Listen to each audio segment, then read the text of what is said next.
Who says you can't go home again?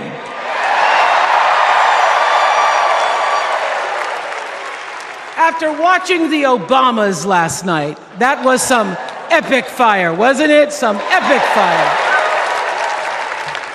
We're now so fired up, we can't wait to leave here and do something.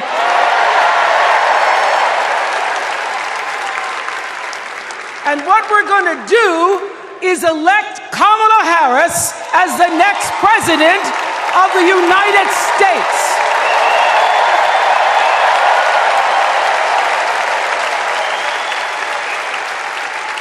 I am so honored to have been asked to speak on tonight's theme about what matters most to me, to you, and all of us Americans: freedom.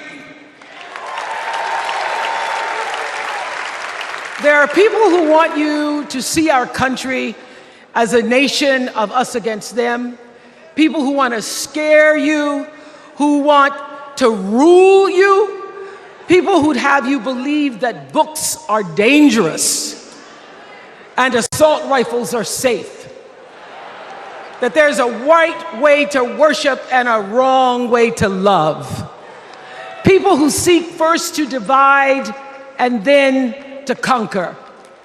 But here's the thing. When we stand together, it is impossible to conquer us.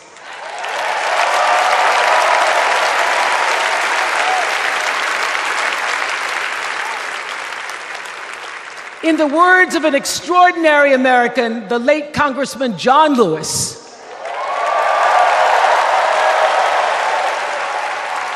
he said, no matter what ship our ancestors arrived on, we are all in the same boat now. Congressman Lewis knew very well how far this country has come because he was one of the brilliant Americans who helped to get us where we are. But he also knew that the work is not done. The work will never be done because freedom isn't free. America is an ongoing project. It requires commitment. It requires being open to the hard work and the heart work of democracy. And every now and then, it requires standing up to life's bullies.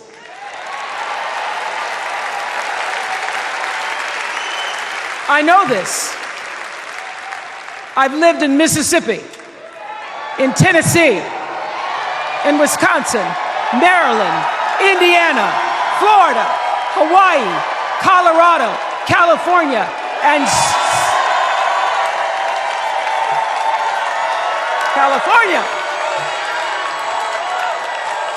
sweet home Chicago, Illinois.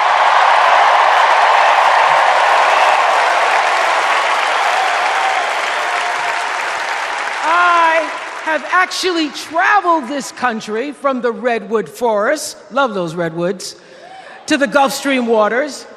I've seen racism and sexism and income inequality and division. I've not only seen it, at times I've been on the receiving end of it.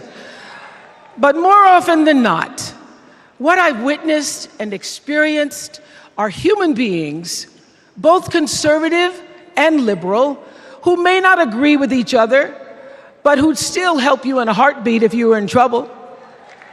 These are the people who make me proud to say that I am an American.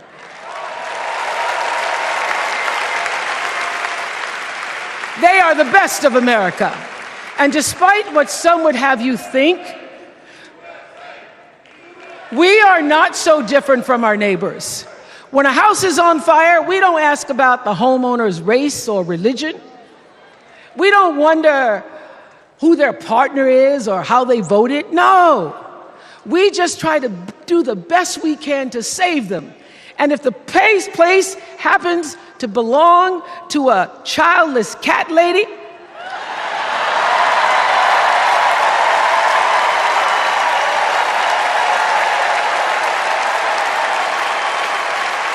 well, we try to get that cat out too.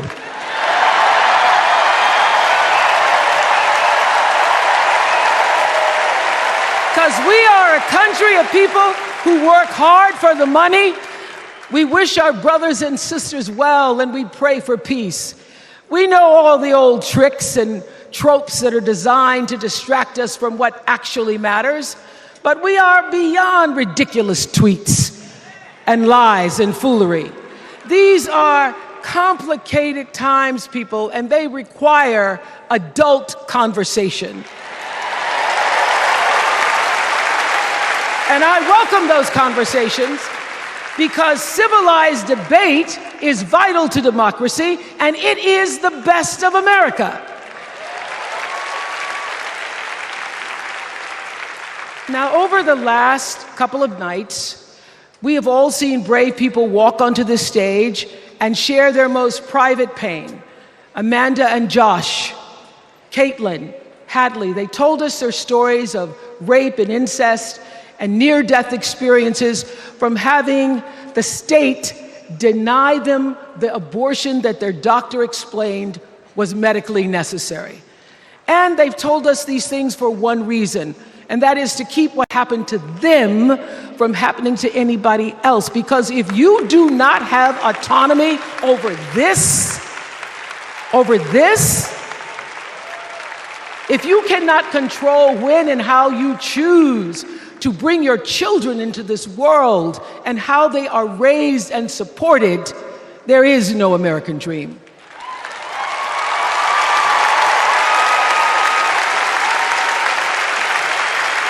The women and men who are battling to keep us from going back to a time of desperation and shame and stone cold fear, they are the new freedom fighters. And make no mistake, they are the best of America.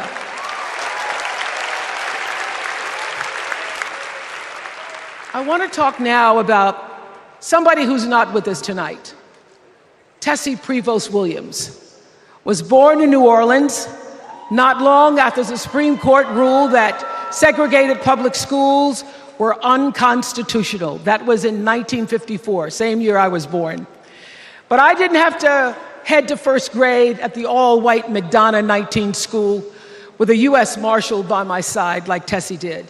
And when I got to school, the building wasn't empty like it was for Tessie. You see, rather than allowing McDonough to be integrated, parents pulled their kids out of the school, leaving only Tessie and two other little black girls, Gail Etienne and Leona Tate, to sit in a classroom with the windows papered over to block snipers from attacking their 6-year-old bodies.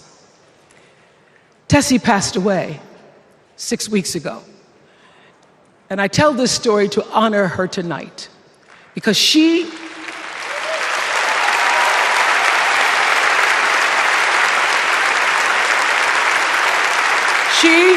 like Ruby Bridges and her friends, Leona and Gail, the New Orleans Four they were called. They broke barriers and they paid dearly for it. But it was the grace and guts and courage of women like Tessie Prevost Williams that paved the way for another young girl who 9 years later became part of the second class to integrate the public schools in Berkeley, California. And it seems to me that at school and at home, somebody did a beautiful job of showing this young girl how to challenge the people at the top and empower the people at the bottom. They showed her how to look at the world and see not just what is, but what can be. They instilled in her a passion for justice and freedom and the glorious fighting spirit necessary to pursue that passion. And soon, and very soon,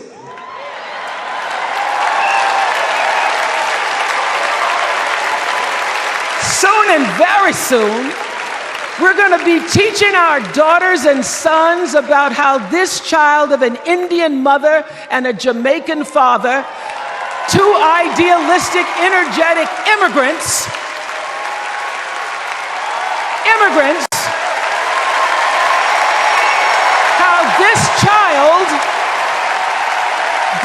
to become the 47th President of the United States.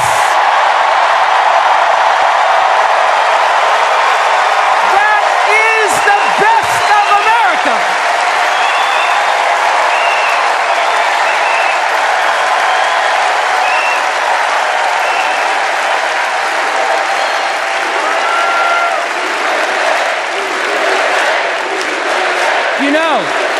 You know, let me tell you this. This election isn't about us and them. It's about you and me and what we want our futures to look like. There are choices to be made when we cast our ballot. Now, there's a certain candidate that says if we just go to the polls this one time, that we'll never have to do it again. Well, you know what? You're looking at a registered independent who's proud to vote again and again and again because I'm an American and that's what Americans do.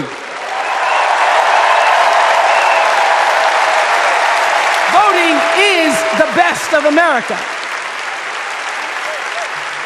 And I have always, since I was eligible to vote, I've always voted my values. And that is what is needed in this election now more than ever. So I'm calling on all you independents and all you undecideds.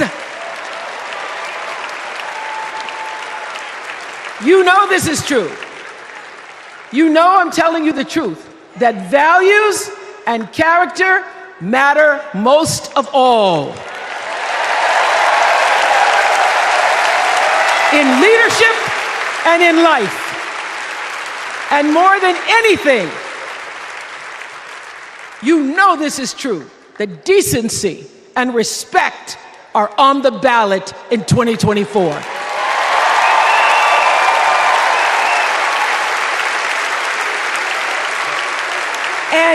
And just plain common sense. Common sense tells you that Kamala Harris and Tim Walz can give us decency and respect. They're the ones that give it to us.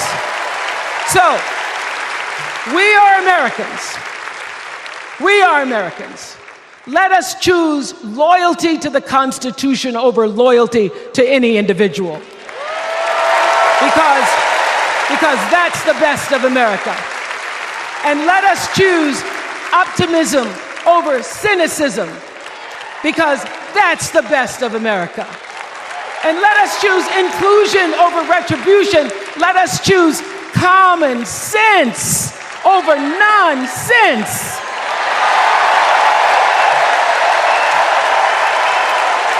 Because that's the best of America. And let us choose the sweet promise of tomorrow over the bitter return to yesterday. We won't go back. We won't be set back, pushed back, bullied back, kicked back. We're not going back.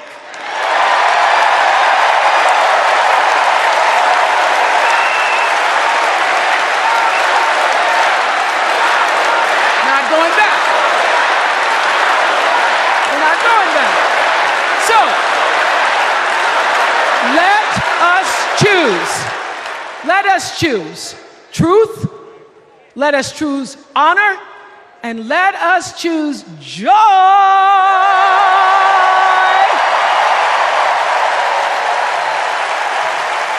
Because that's the best of America. But more than anything else, let us choose freedom. Why? Because that's the best of America. We're all Americans, and together, let's all choose Kamala Harris.